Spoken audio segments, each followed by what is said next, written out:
오늘의 부동산 이슈입니다. 서울시가 마포구 상암동 하늘공원에 오는 2027년까지 세계 최대 규모 대관람차 서울링 완공을 추진합니다. 오세훈 서울시장이 9일 그레이트 한강 프로젝트 추진 계획을 발표했습니다. 한강변이 확 바뀐다고 합니다. 성냥갑 같은 한강변 아파트는 층수 제한 없는 재건축을 통해 화려한 스카이라인을 그리고 잠수교 수상산책로를 걸으며 한강 위에서 영화도 볼 수 있게 됩니다.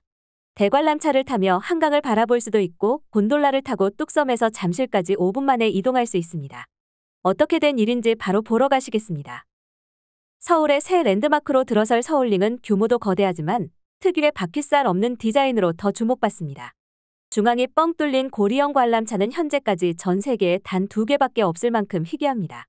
고리형 관람차는 흔히 가운데 없는 관람차, 바퀴살 없는 관람차, 구조물 없는 관람차 등으로 불립니다. 디자인 자체는 매우 직관적입니다. 관람차의 외부 원형 구조물을 지탱하는 철제 구조물을 완전히 제거한 형태입니다. 관람차의 동력을 전달할 축이 없으므로 고리형 관람차는 회전하지 않습니다. 다만 관람차 원형 구조물 외부에 탑재된 관람 캡슐을 이동시킵니다. 독특하고 우아한 디자인이 장점이지만 통상 1000톤 이상을 넘어가는 구조물을 지지대 하나 없이 우뚝 세우는 것은 공학적으로 매우 힘든 도전입니다.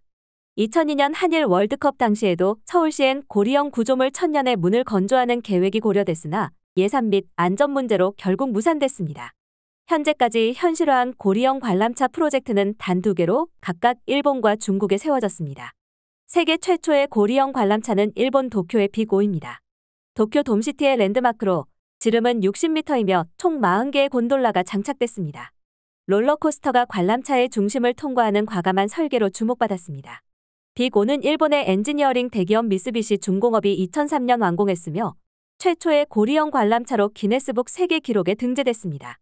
미쓰비시는 축 없는 고리형 관람차의 회전 메커니즘을 최초로 고안한 기업이기도 합니다. 우선 관람차의 외부 고리 바깥에 운전 시스템이라고 불리는 동력 체계를 통합합니다. 이후 관람 캡슐의 지지대를 운전 시스템과 연결합니다. 운전 시스템이 빅5를 한 바퀴 돌면서 관람 캡슐도 함께 견인하는 방식입니다. 두 번째 고리형 관람차는 2017년 중국 산둥성에 건조된 발해의 눈입니다. 직경 125m, 전체 높이 145m로 영국 런던아이 관람차보다 약 10m 더 높습니다. 36개의 관람 캡슐이 설치되어 있으며 한 개의 캡슐의 8에서 10명의 관람객이 탑승할 수 있습니다. 캡슐이 관람차를 한 바퀴 도는 데에 약 30분이 소모됩니다. 서울링은 직경 180m 규모의 고리형 관람차로 고안됐습니다. 이 규모의 프로젝트가 현실화하면 2027년에 세계 최대의 고리형 관람차 타이틀을 발해의 눈으로부터 넘겨받을 수 있습니다.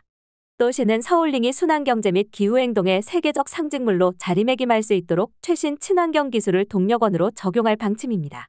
마포 자원회수시설과 연계해 신재생 에너지를 활용하는 방안을 검토하고 있습니다.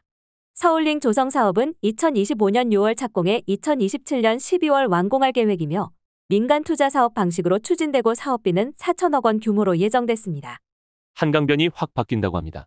성냥갑 같은 한강변 아파트는 층수 제한 없는 재건축을 통해 화려한 스카이라인을 그리고 잠수교 수상산책로를 걸으며 한강 위에서 영화도 볼 수 있게 됩니다.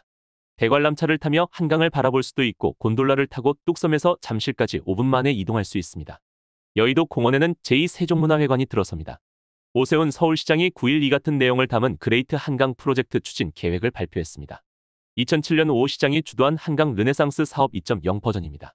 오 시장은 한강은 최대 강폭이 1.2km로 생강, 템즈강의 5에서 6배에 달하고 길이 41.5km로 서울의 중심을 관통하는 대한민국의 상징이라며 자연 생태를 존중하면서도 편의성, 매력을 높여 서울을 경쟁력 5위의 글로벌 매력 도시로 도약시키겠다 라고 말했습니다.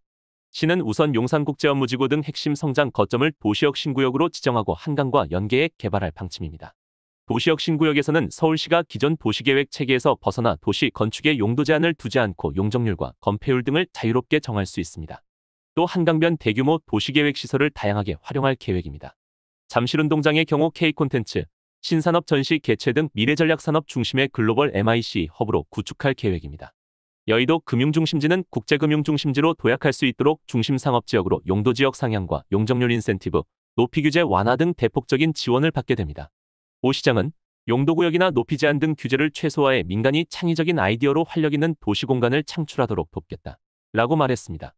마치 성냥갑처럼 일률적인 한강변 아파트는 재건축을 활성화해 다채로운 스카이라인을 그리도록 지원할 방침입니다. 현재 한강변 76%가 주거지에 해당합니다. 시에 따르면 이 중 약 90개 단지가 재건축을 추진할 수 있습니다. 오 시장은 35층 이하, 한강변 주동 15층 등 경직된 규제를 과감히 폐지해 스카이라인은 다양화하고 특화 디자인으로 경관을 차별화하겠다 라고 설명했습니다. 시는 한강변 곳곳에 조망명소와 문화예술 공간을 만듭니다. 여의도 공원에는 제2세종문화회관이 들어섭니다. 서울시 관계자는 당초 물레동에 제2세종문화회관을 짓기로 했지만 지난해 9월 오 시장 취임 이후 물레동 부지가 대규모 아파트 단지로 둘러싸여 있고 대지가 넓지 않다는 한계가 지적됐다 라면서 이에 국제금융 중심으로 육성하는 여의도에 들어서는 게 바람직하다는 판단이 섰다 라고 설명했습니다. 물레동 부지는 영등포구청에서 문화예술회관으로 활용하려고 준비하고 있습니다. 시는 누구나 한강을 걸어서 접근할 수 있도록 도시와 한강을 연결할 계획입니다. 한강 배후 지역 어디서나 도보 10분 이내 한강공원 접근이 가능토록 접근시설을 확충합니다. 2030년까지 7개의 나들목을 신증설하고 31개소 리모델링도 추진합니다.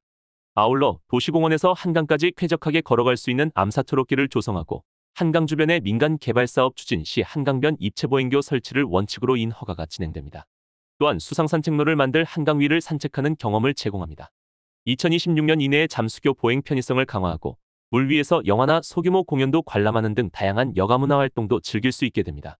한강의 안과 밖을 연결하는 이동수단은 지상, 수상, 공중으로 다양화합니다. 수상활동 거점으로서 권역별 마리나를 조성하고 기존 수상교통과 연결하며 도심 항공교통 및 곤돌라 등 공중이동과도 연계할 계획입니다.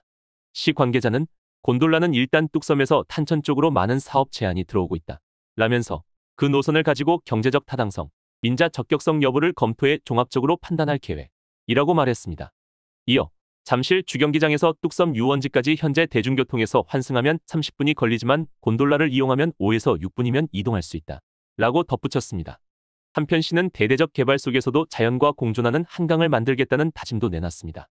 우선 생태경관 보존지역 확대, 생태공원 재정비, 자연형 호암복원, 야생생물 서식지 보호 사업을 중점 추진합니다. 기존 여의색강 생태체험관은 리모델링하고 자연형 캠핑장 물놀이장도 조성합니다. 2025년까지 21만 주의 나무를 심어 녹색 쉼터를 확장합니다.